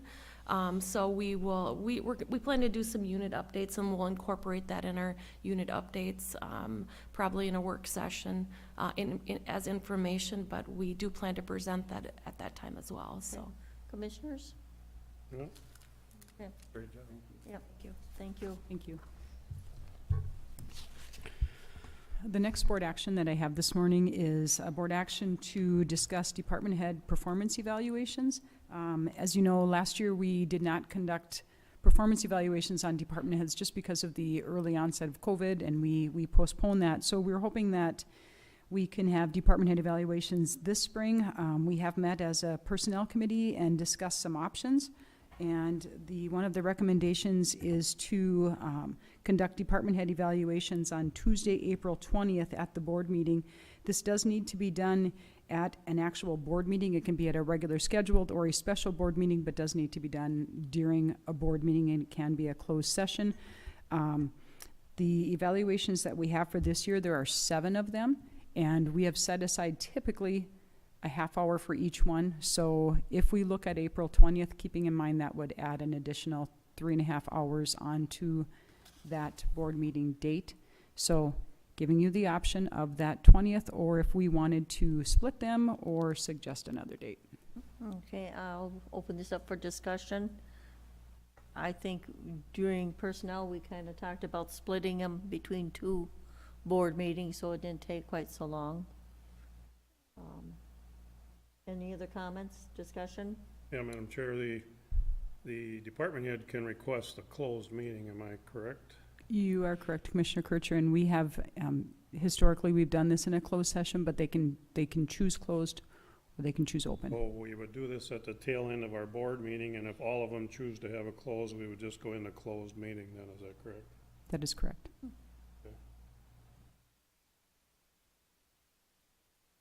So, I'm sorry, but if there's only 7 and some will go faster than others, why wouldn't we get them all done in one day? And then, Madam Chair, if I could just add, if we were going to do this on April 20th, then I would just request with the auditor's office to not have a work session that day. okay. The only thing I could see coming forward in a work session that day would be out at the fairgrounds, if we have a bid coming forth for that food stand, and that would come forth into a work session, correct? Because we're not, at first I had scheduled that we'd have that work session today. We did not receive the bids to do, or what to do with that food stand, and that would be the only option. I don't know how the rest of the board would feel upon that. So I'll leave it as an option up for you for discussion. I'm agreeing with Commissioner Kircher. I just soon do it all at once, if we can do it all at once, instead of splitting it up into 2 longer meetings. But Madam Chair, if it would be acceptable, it's nice to have those times at a work session to discuss the expo building or discuss the fairgrounds and decisions made. We can bring those as items at a regular board meeting as well. So I just wanted to lend that out there. Okay, we'll deal with that as time comes, but right now, to move forward with this, we would then be doing the department head performance evaluations on April 20th at the regular board meeting, and I would, for all department heads, it would be 7 of them, and I would ask for a motion for setting that date. Thank you for calling. Please wait while we transfer your call to the next available representative.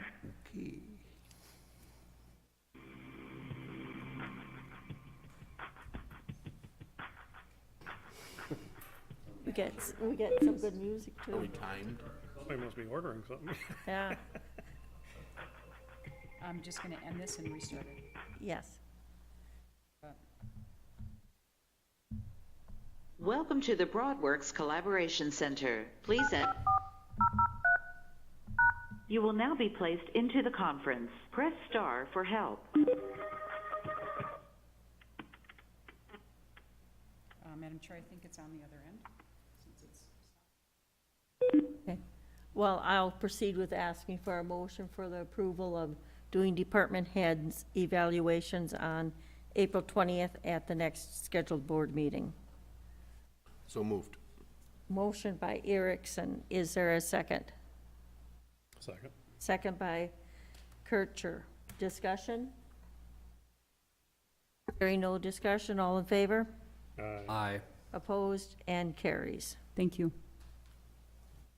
Okay. Good morning, Board Chair Good morning. Becker and Commissioners. Today, the Policies Committee is presenting a change to the sick leave policy. They've worked to review and update the Personnel Policy, Article 7, Section 7.05, sick leave. The options are to approve the resolution, or number 2, do not approve the resolution, with the recommendation being approve the resolution. Discussion? Hearing no discussion, I'll ask for a motion for the approval of changes to Personnel Policy 7.05. So moved. Motion by Erickson. Is there a second? Second. Second by Newman. Discussion? Hearing no discussion, all in favor? Aye. Opposed? And carries. Thank you.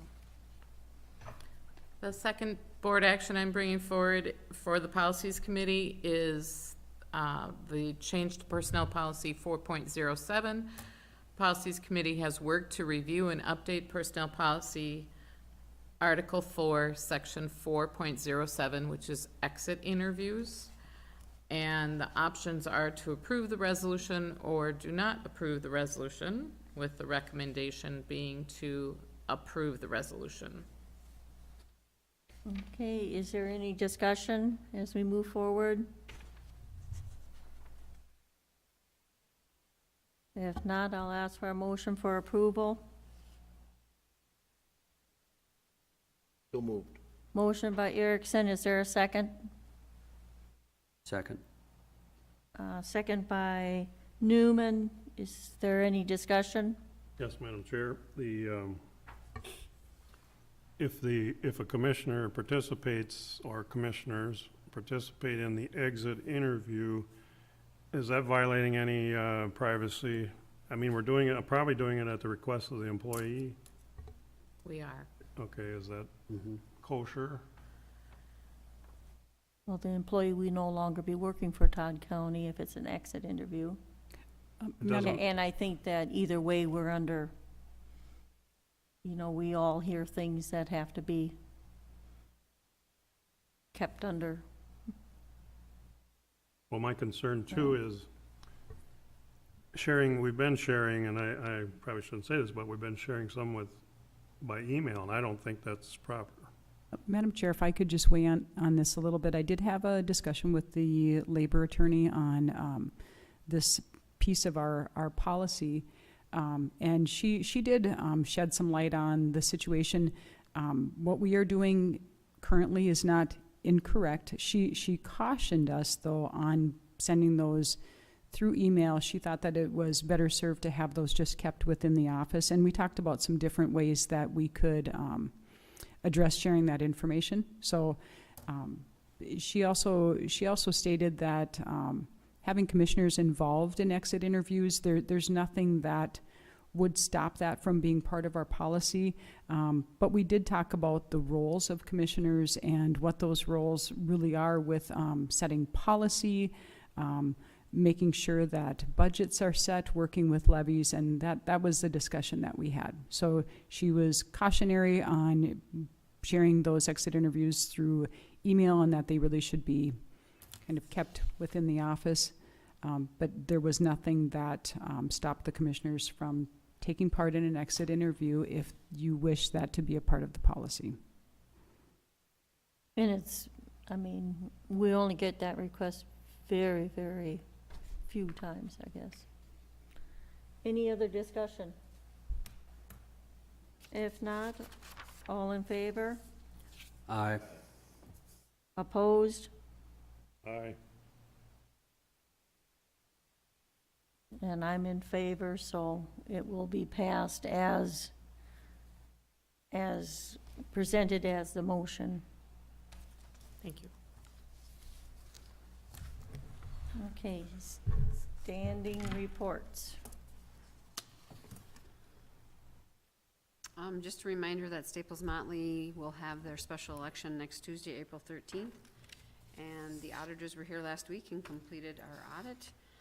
I'd like to thank everybody that was here that answered questions, took time to give more details or information to the auditors that needed them.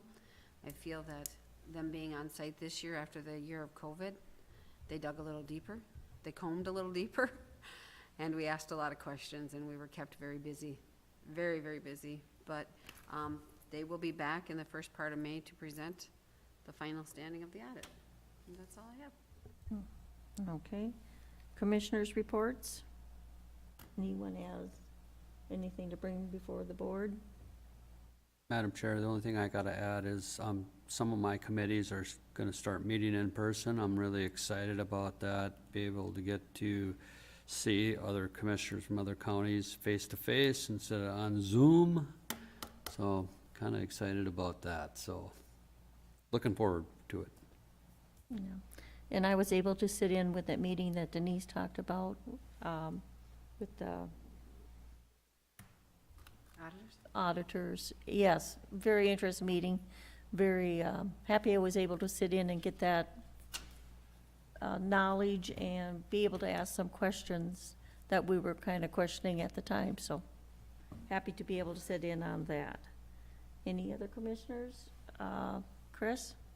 Madam Chair, just a recap from our March 16th work session. At that work session, we invited Tom Selno from Selno Law to come in and provide his findings and his opinion on the ownership of the fairgrounds and the buildings that are on it.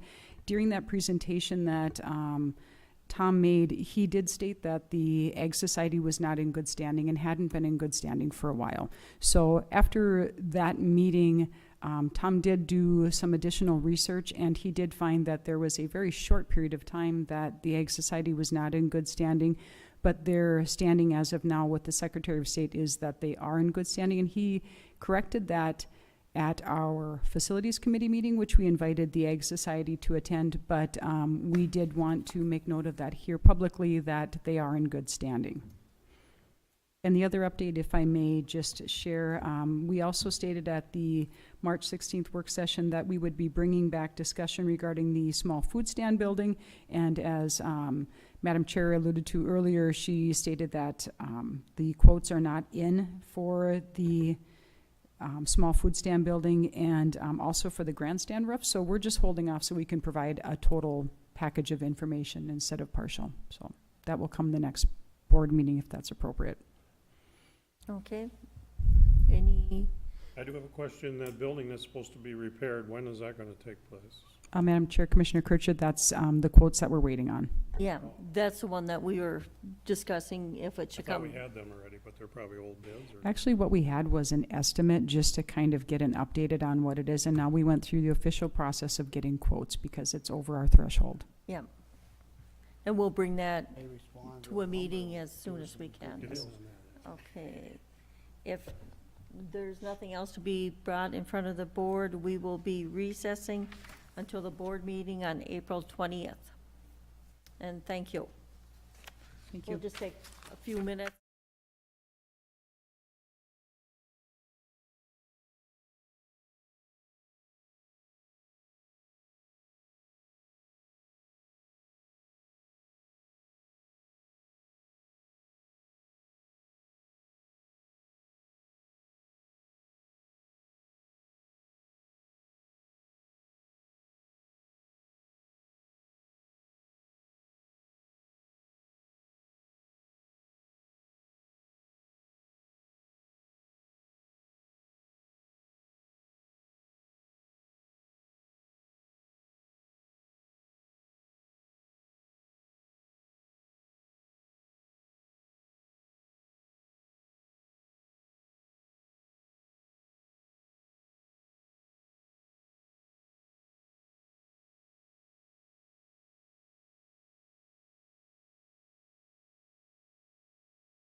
Welcome. Today is Tuesday, April 6th. Is the 2021 Commissioner Work Session. Attending remotely would be the media, attending in person, Steve Ox, Sheriff, Sarah Ogren, Human Resources, Chris Odden, County Assessor, Denise Guida, Auditor Treasurer, Chris Pelzer, Coordinator, and all commissioners are present. So we will go ahead and get started. And I believe Sarah? Yeah, so now I'm representing the Safety Committee, and the Aware Manual has been updated with changes for 2021. In front of you, you have both the red line version and the clean version. It was difficult to read the red line version because there were some significant changes. This has been reviewed by the Safety Committee as well as our MCIT representative on the Safety Committee. So I'm asking for the board to review it, and any questions? When will this be coming in front of the board then, Sarah? Depending upon if we have any. Yeah, if you like, it would come in 2 weeks. Okay. Yep. And you said Mike is actually the safety? Mike is the chair of the Safety Committee, Okay. and I'm the vice chair of the Safety Committee. Commissioners, questions as I'll give you a few minutes to just kind of look through it quick if there's.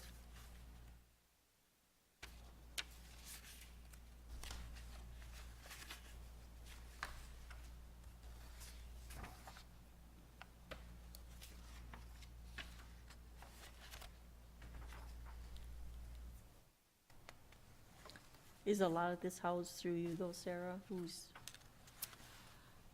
Yes. okay. And has that been where it usually has been? Is through or not? It's unclear. It has not been updated since before I started. And Mike gave it to me to update, so I've been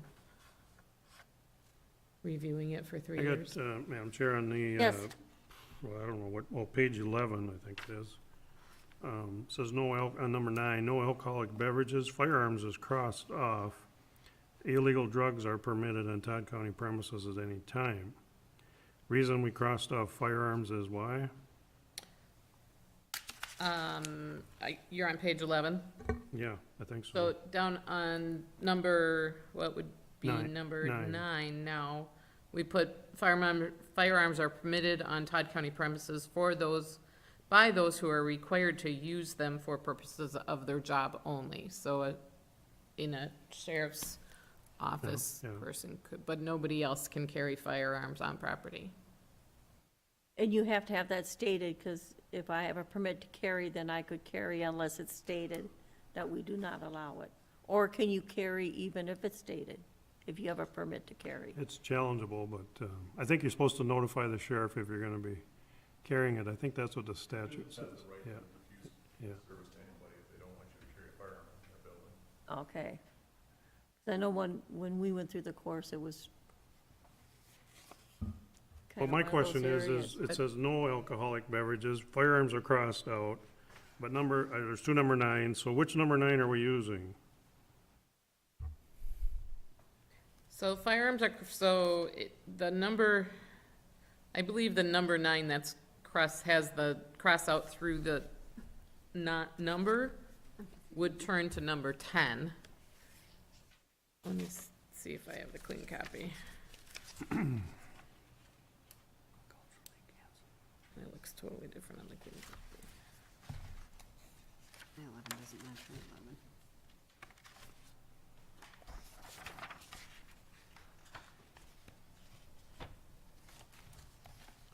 Okay.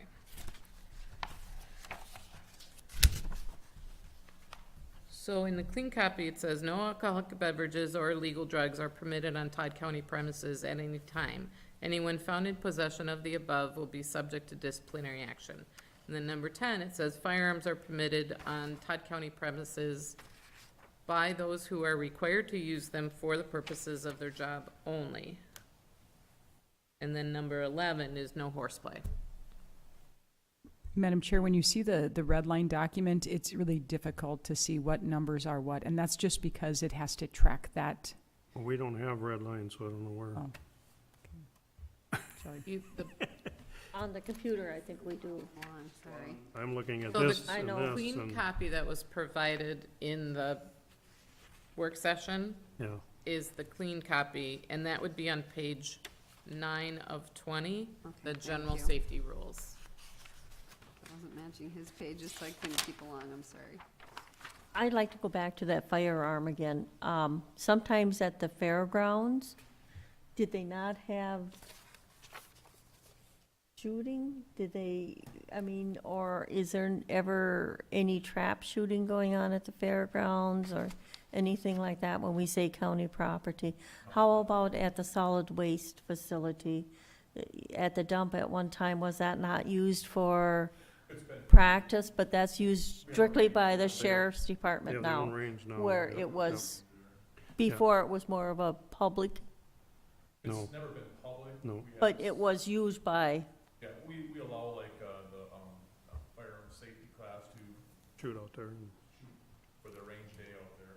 And then we have associate members for our Todd County Law Enforcement Association that, we allow a certain number of civilians to shoot with us. so we gotta make sure that the safety policy, when we say cannot, that there are instances that it is, on county property, not necessarily the courthouse, but other county property that, Yeah, we don't. just to make sure that we're clarified on that part of it. I think it's important that we keep that range open for. Yeah, but I just wanna make sure that the policy goes along with it. Any other questions or concerns?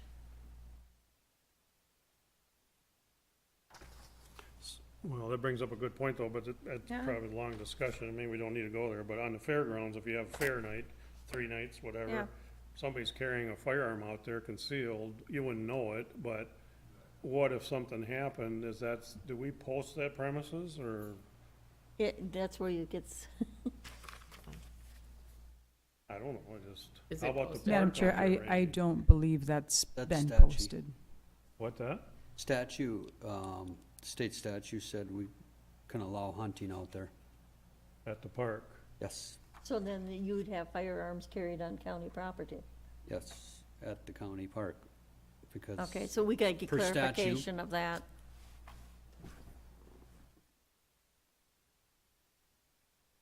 So they can hunt at the How county about park? at the, Okay, so then the dumpster, you know? this or the- doesn't work. Out at the Yeah, landfill? landfill. Well, I know there are people probably hunting at the landfill, but I don't know what. There has been in the past. Yeah, Yeah, but most of them are, well, I shouldn't say archery, but there is some firearm hunting out there, so. Okay. Have to take a look. We'll make changes. Well, Madam Chair, Okay. this is Yeah. just really good discussion. I mean, these are the opportunities to look at these things and see where we can shore things up and make them. well, and we wanna make them so that they, our policy matches what's actually happening out there, yeah. Yeah. I think we should post the fairgrounds on, signs around no firearms allowed. If you've Well, got- and then I go back to the alcoholic beverages Yeah. during a Yeah. county fair. Yes. Well, we give them a license though, for that. Yeah, and we do, you know, and it's permitted, and we have, out of Staples. The city, well, the Long Prairie one is done by Long Prairie City. Yeah, but, We don't I issue mean, it. they come and serve the alcohol, because Ag Society doesn't serve it, it's, If they have a license, then they're qualified. yeah, but it's, Staples JC Women or something that comes down and does the serving of it. Yeah, Madam Chair, I think we really want to make sure we look at our wording then, because what we are saying is at any time. Yes, Yeah, I know. exactly So right, We'll take a closer look. yeah. Great, thank you. And please read through, and if you have any other questions, contact Chris or Sarah. Good. Okay, thank you. Mr. Green, his own presentation? Oh. I'm looking so. for it. Chris is up. Yeah. Denise, you'll want to switch him to, It's almost impossible to get this one? No, no, Regulate everything. you're right first, yeah. Good morning, Chris. Morning. Allow me a minute here. For the meeting.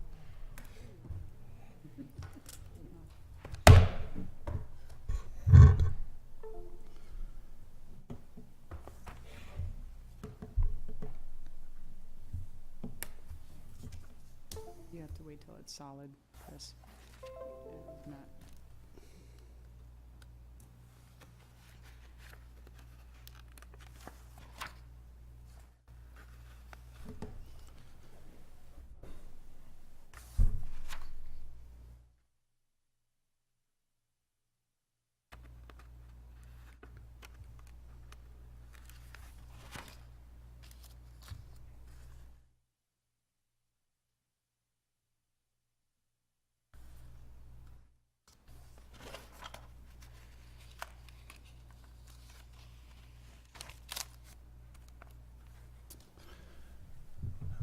All right. I was asked to come here today to give a assessment summary for the 2021 assessment. I presented booklets to all the commissioners about 3 weeks ago. Didn't hear any responses, questions, or comments back from that. So what I have today is just basic outline of what you received. For example, this is simply an abstract of the county value data from 1 year to the next. You can see our overall value went up 4.7%. I'm not going to go through the numbers here. They're extensive to say the least. But is there anything, if you looked at the books, that raises any questions or concerns? Well, Chris, I guess I'm the one that requested you come in and have this meeting. We had one earlier, I think it was maybe in December or, and this is more of to me, a follow-up meeting from that meeting. And now that the new year or the past year, the assessments have been done, and I know you're going to be going out to townships. Correct. And Yep. I don't know if the meetings have started or will be starting real Thursday. shortly. And that's usually when we as commissioners we'll start getting our calls. Yep. Okay, and so I guess on a whole, on the assessing value part of it, would actually raise this year. I know some years it was bare land, some years it's been woods and so forth. Yep. So it's in general, you know, Yep, and what are we that's- looking at, Chris, Yep, this and that's year? what was the data that was in those books kind of show, Yes. you know, But we get it overall. for each of our districts, so on a whole, you know.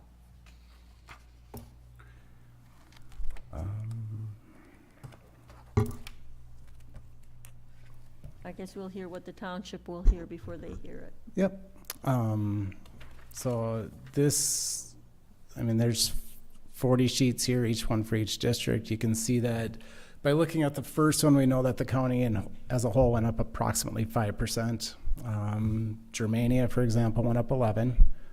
Of that, ag was 9%, residential was 25. I placed the new construction values on there. And below that is the sales data that kind of shows why those changes were made. Again, if we come back to something with a little more activity, like here's Staples. Excuse me.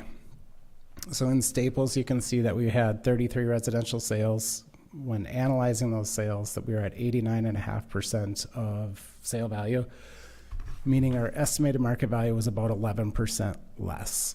So what we do is we change the market to reflect what the sales show, and now we're at 95. So Staples went up approximately 10% overall. Okay, Chris, and just to make sure I'm on, you have to be between 90% and 100%? 90 and 105. 90 and 105, okay. Correct. Percent of the actual value or of the sales value? Of the sales ratio, which is a combination of both.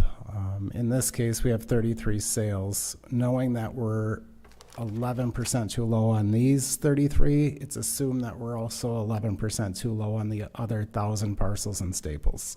So everybody gets an increase because those 33 sold. Okay. Does that? No, I think that's what we have to hear as commissioners, so Sure. when we get that phone call and they ask, you know, Yep. what happened? Yep, we and have- that's why I didn't know how to present today's meeting, because Yeah. we certainly can't go through all 40 No. townships in that manner. But just as a brief description on how to use that booklet to your advantage. You know, after those abstract sheets, there's a couple maps. The first one's the tillable map that shows what we think tillable land is worth in each township. Again, not going through the values, but just showing that they're there. Land schedule. So this one has two sheets. It shows what each land type is worth, and then the second page is a little more colorful, and it shows the changes we made per acre. Red is down, green is up, and then there's a number in each cell. So you can use that. So it looks like the southern land values went down? So Is that bare Wycombe, acres? Wycombe is like Clarissa. Villard's Turtle Creek, Eagle Bend, excuse me. Turtle Creek, Villard, those are north. Villard would be up. Burnhamville south. These are done alphabetically, not geographically.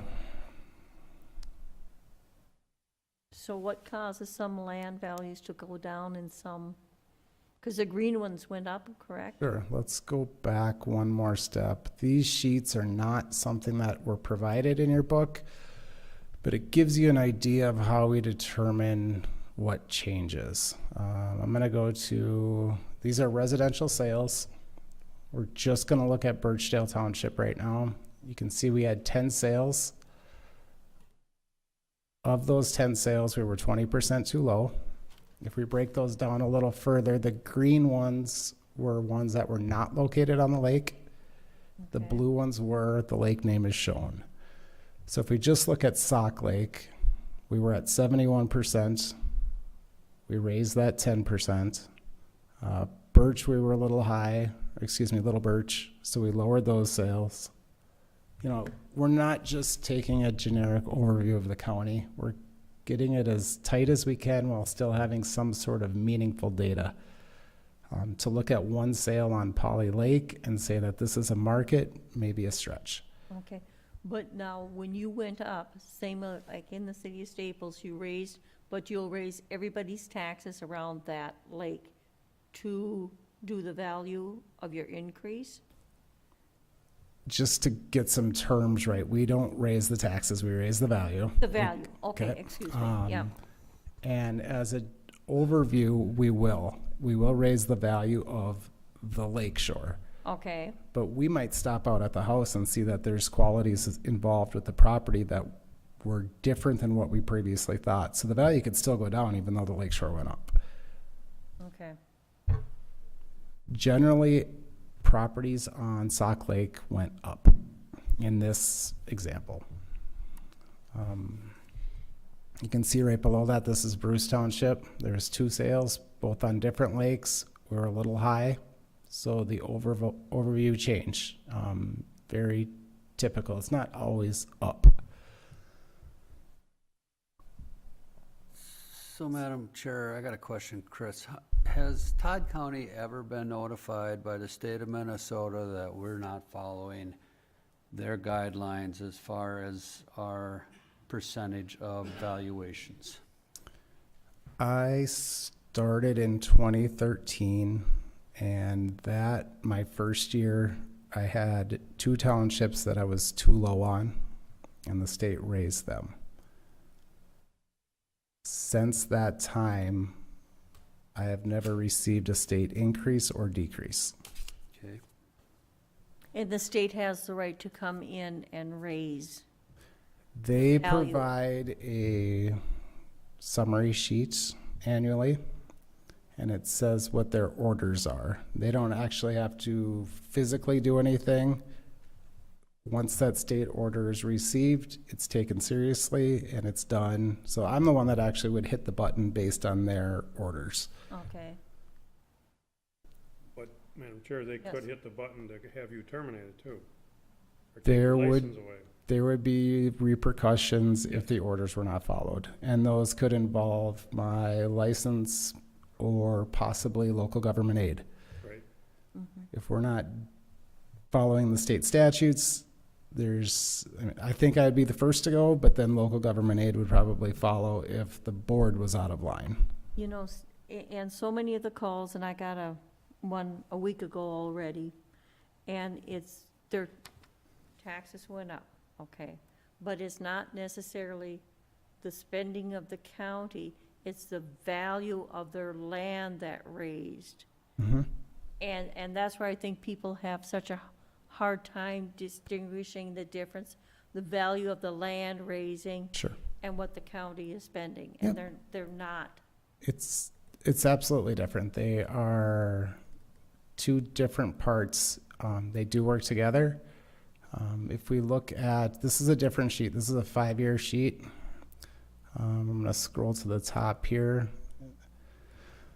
So these first 10 items, excuse me. Chris, just because your valuation goes up doesn't mean your taxes. Absolutely not. No. If we use the example that land, buildings, everything doubles this year, if the county board needs the exact same amount of dollars to operate in 22 as they did in 21, the taxes will remain the same, because taxes are a function of the levy. It's value divided by taxes equals tax rate. So when we talk about the tax rate changing up or down, no one cares, because that's the middle part of the function.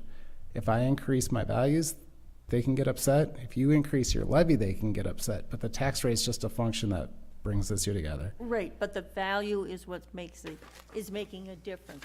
I mean, this county spending can remain the same, but the value of the properties and my value goes up, and we spend the same amount of money, someone else's value will go down to make up that difference. It's proportional, yes. Yes. But it's not necessarily directly proportional as that implication. If your value goes up the exact same amount as the average and the tax levy doesn't change, then your tax dollars won't change. So that first sheet that I showed showed Todd County as a whole going up 5%. The next one I showed Germania going up 11. Right. So if Germania in this example went up 5, we'd collect the same amount of taxes from Germania as a whole. It's difficult to think of it as 24,000 parcels because no one's average. Everybody's different. But in this case, we can basically guarantee that next year more tax dollars will be generated from Germania than they were in 21 because their value went up faster than the rest of the county on average. Okay. The other question that I get a lot, Chris, and, and I don't know if the other commissioners do or not, but it's like, okay, my tax values, my tax statement came out and I have to pay so much for land tax. This year it went up. Now, the next year it went down. This spiking and lowering this, Yep. and I've heard people say, well, if my tax only went up by 1 or 1.5% every year, it'd be more of a flowing type chart than a spiking chart. And what would your comment be to them then? We are always reading the sales in history. Okay. We're not setting a new market. We're not predicting the future. If the sales indicate that our values need to change, we change them. Now, we do that, and then we look ahead to the next year's sales, and we start the process over. If we have sample sizes that are small, such as like a Bertha city, for example, you get 6, 7 sales. It's a very small market. 1 or 2 things change there, and you're changing with it. You get Staples, Long Prairie, where you're getting 30, 40 sales. You don't see those spikes. They don't occur. We had a lot of talk. A lot of people predicted Browerville sales would indicate that we were too high last year because we spiked upward. We had 15 sales last year that indicated we need to increase, and this year we're flat. They're the same. We were right last year. We're still right now. I'm not going to try to use this year's sales to predict next year's possibilities.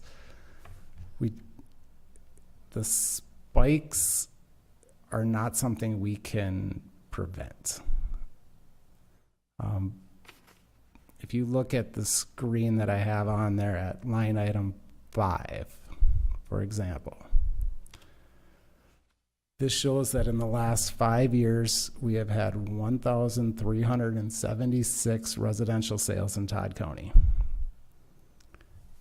After that, you'll see blue, orange, purple, and green. Each one of those columns shows our ratio of assessment versus sale in each given year. This year we're at 95%. Last year we were at 95%. The year before that, 96%. So overall, we are flat. Some smaller jurisdictions will see more fluctuation. This is our overall ratios.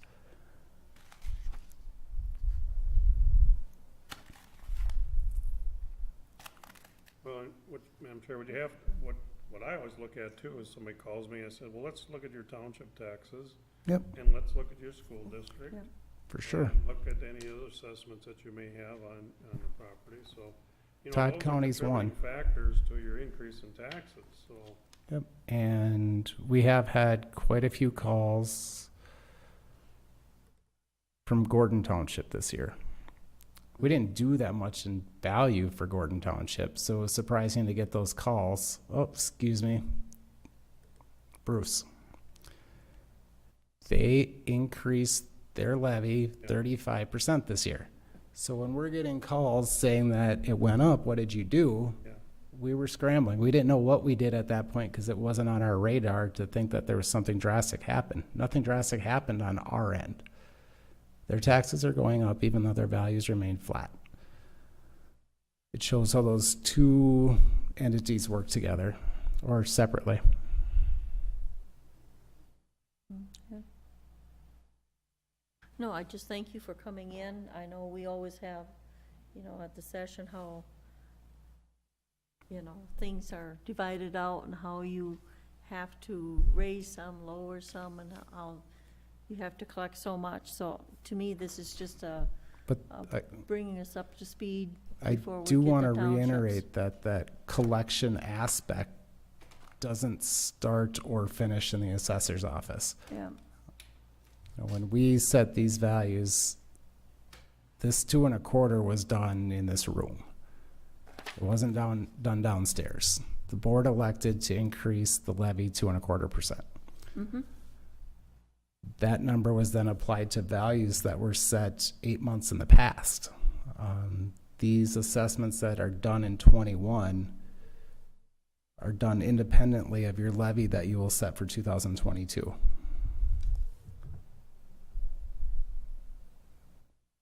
And that's why that's always a moving target too, because It you guys is. started out at 9% last June and got it down to 2 1/4. So these are all entities. the that are moving in- parts of it, yeah. Exactly. Everybody's entity plays a big part in the tax dollars. Yeah.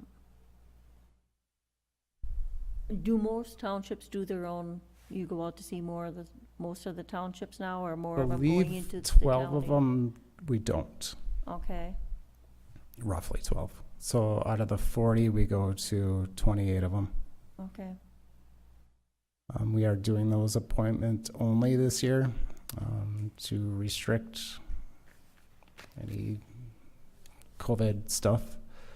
We also have written that the county board is appointment only for our June 21st meeting. That notification is on the blue sheets that everyone received, their value notices. But It's you're on- actually going out, not doing it Zoom this year? Correct, and that's why we're doing it appointment only, so we can have the township board, an assessor or two, and the appellant in the room at the same time, And without then someone limit- standing out in potentially snowy, rainy weather. Right, okay.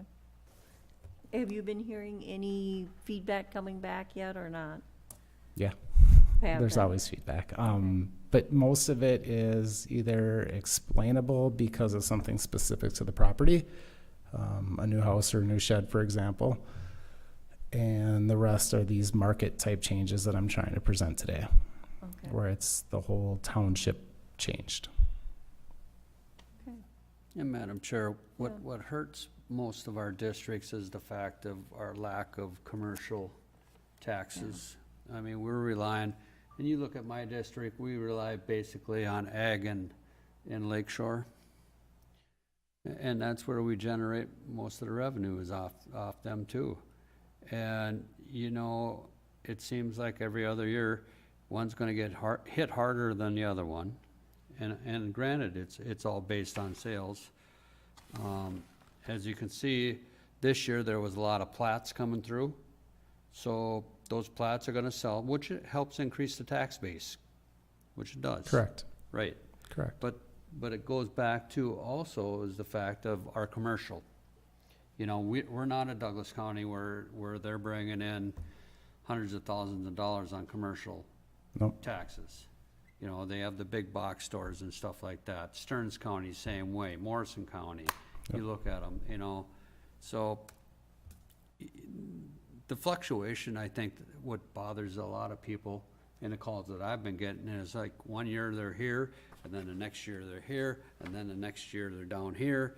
And it's like, what the hell are you guys doing? And it's like, hey, we're trying to control the levy. We're doing the best job we can.